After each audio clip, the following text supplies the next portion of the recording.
Hello everyone, I welcome you all to my YouTube channel. I know you all are acing your studies and I am here to boost up your marks. So for this, let's get into our video. Today in this video, we will be covering embryology, which is the first topic of anatomy according to NCRSM syllabus. Now, this branch or this topic of embryology in modern plus Ayurveda is of 20 marks.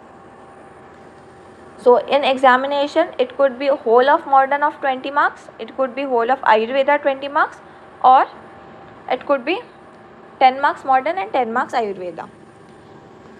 So in this video, we will be covering definition and branches of embryology. Let's start with the definition of embryology.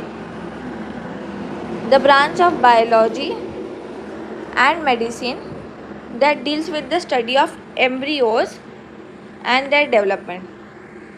The branch of biology and medicine that deals with the study of embryo and their development.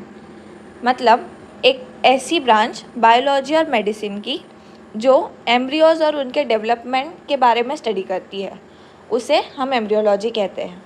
Clear? Easy. The branch of biology and medicine that deals with the study of embryos and their development is called embryology. Very easy. Then there are 5 branches of embryology. Those 5 branches are descriptive, comparative, experimental, chemical and teratology. Now you can remember this as DC square ET.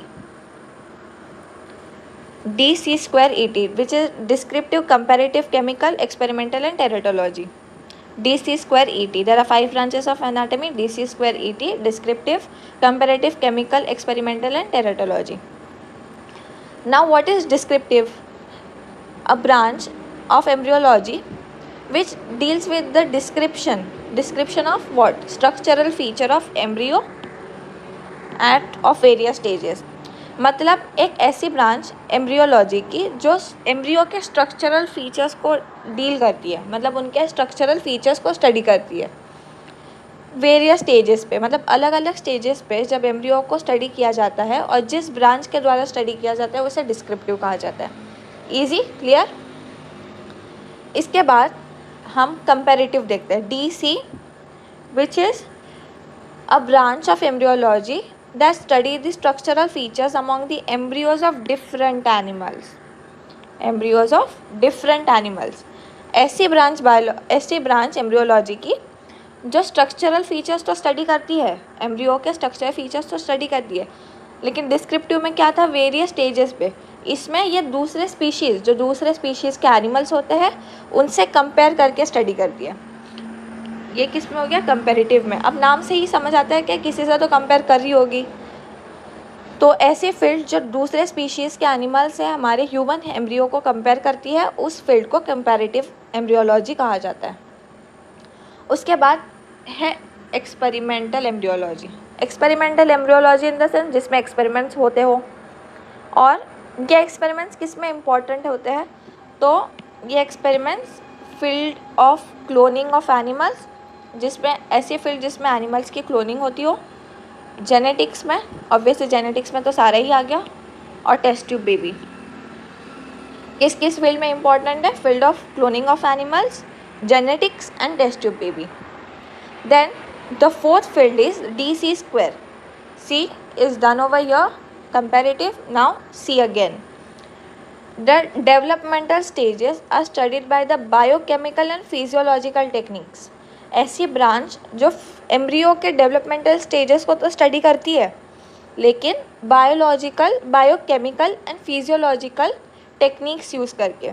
This 2 words are important, biochemical and physiological techniques. अब इस chemical embryology जो branch है, इसको biochemical embryology या physiological embryology भी कहा जाता है, क्योंकि इसमें ये 2 चीज़ें ही इंपॉर्टेंट है, बायोकेमिकल और फिजियोलॉजिकल टेक्निक्स. क्लियर? ऐसी फील्ड जिसमें डेवलपमेंटल स्टेजेस तो स्टडी किए जाते हैं, लेकिन वो बायोकेमिकल और फिजियोलॉजिकल टेक्निक्स के थ्रू स्टडी किए जाते हैं. उसके बाद 5th फील्ड आती है DC square ET. ET तो E हो गया T developmental comparative chemical experimental and teratology malformations of embryo. Then Malformation What is क्या होता है? descriptive? Abnormally Description formed of part of the obviously body. the structural feature of embryo at various stages comparative against structural features of embryo in comparison to different species. Then experiments are conducted which is important in the field of cloning of animals, genetics and test tube baby. Chemical, the developmental stages that are studied through biochemical and physiological techniques. And fifth, teratology, which studies the malformation of the embryos. Malformation is abnormally formed part of the body. I hope whatever I have taught in this video is clear to you all. And if you like the video, please do hit like, share and subscribe button. And I thank you all of you for watching my video.